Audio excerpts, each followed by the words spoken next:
Good afternoon, good evening, good morning, champions, and welcome back to another PoV and commentary for the Castle 3 raid.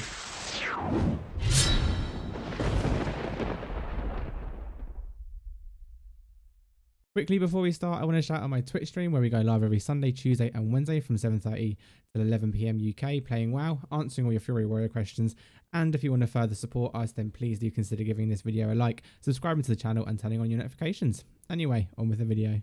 So we're back with another commentary today. This one is for Hungering Destroyer on normal. I'm going to give tactics for both normal and for heroic as well, because generally speaking, it's a very similar fight. There's just one nuance that you need to kind of be focusing on. But other than that, super easy fight. It's a nice DPS flex.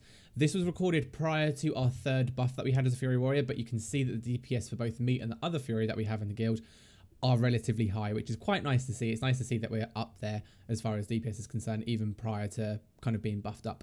As always, make sure you leave a comment down below whether you've enjoyed this and you find these useful, because I'll keep doing them. They're quite fun to do. I really enjoy recording them. So, but other than that, let's get on with the fight. Hungering Destroyer, normal. Let's do it. Stack for the entire thing. Only move out for Volatile Ejection and Expunge. So as always, make sure that you've got your two weapons, both with Shadow Core oil. Make sure that you've got your flask on, and make sure that you've been well fed and whatnot. And obviously all your enchants on all the weapons and slots and sockets and whatnot. 3, 2, 1. As you can see there, a really nice thing about heroing is that you always get an in-rage and always get that rampage straight away. There's a couple of errors I made, which I've mentioned in some of the comments of my old videos, that the weak aura there is actually tracking frenzy and not tracking my enrage. The eyes look really similar. I got a bit confused. But if you kind of look up in the top hand corner, you can kind of see where my enrage is at and keep track of it there. I've made some adjustments recently. It makes it easier to kind of monitor my enrage and ensure that I'm doing the right things. So what we're doing here is ensuring the entire raid stacks for miasma.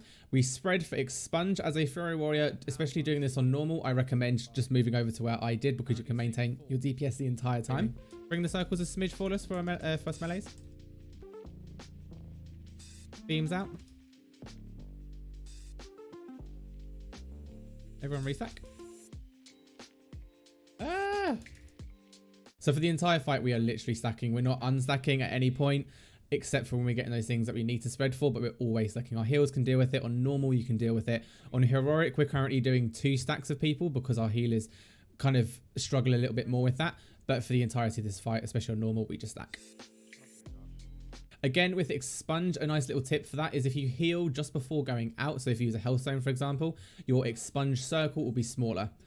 On heroic, you drop an orb for this. So as a Fury Warrior, what you could do is theoretically drop the orb, pick it up by using mitigation, and then charge back in. But ideally, you want to put it right on that edge so you can't actually maintain that DPS I mentioned a minute ago. For consume there, as I was saying in the video, we like to stack as we go out with consume, just to make sure that no one's dying. Unfortunately, the range possibly took quite a bit of a hit then from being out inside. But generally speaking, you can stack for that consume as well, just to make sure that no one's getting hurt, because there is also raid-wide damage coming out during that time. I somehow accidentally jumped. Again, moving out for beams, you can actually, again, maintain your DPS whilst the beam is there, because as long as you haven't got anyone behind you, you can still attack. There's nothing stopping you. So as I said, the only differences on heroic for this are that you drop orbs during this bit here, during expunge. The only thing is you just drop those orbs. You can pick them up, or the tank can pick them up. Ideally, you want to kind of have the off tank doing it, and then maybe a couple of people with big defensives, such as paladins with bop and turtles for hunters. Beams out. And yeah, it's just back to the stack, making sure you're not moving from that position there.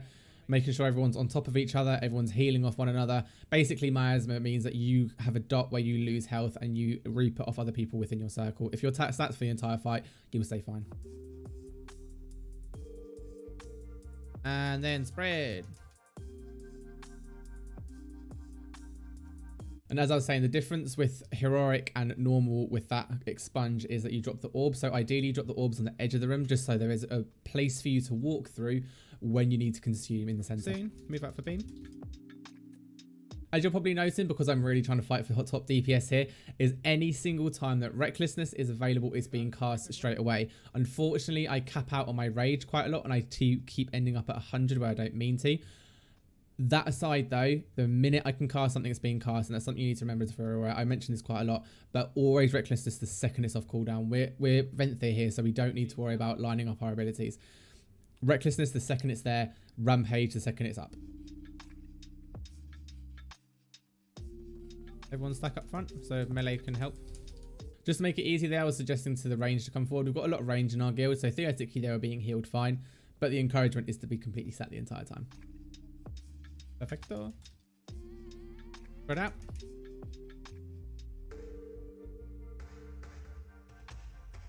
Restack on square. Lovely. Beaming coming.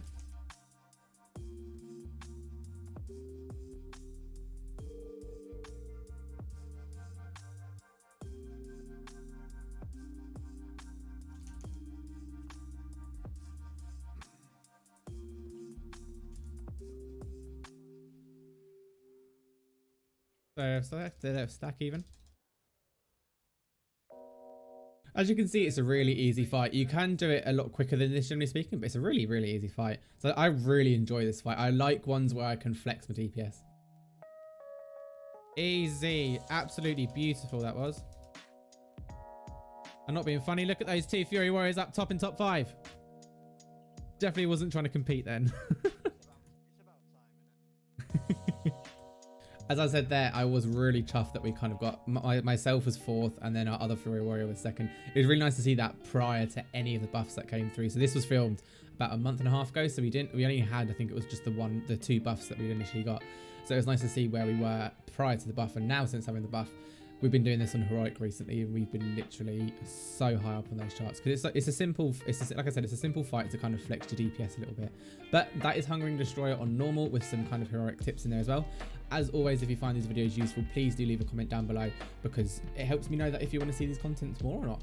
We do these every single Tuesday. Like I said, you're going to see the entirety of Castle Nathria. We'll be doing the next raid when it comes out. We'll be doing Mythic raiding when our team eventually gets to that point. But I hope you've enjoyed the content. As you can see above me, the Patrons and Twitch supporters are kind of scrolling by. If you want to support the channel any further than you already do, that's kind of your key place to go to. All links in the description below. But other than that, we'll see you in next week's POV. See you later.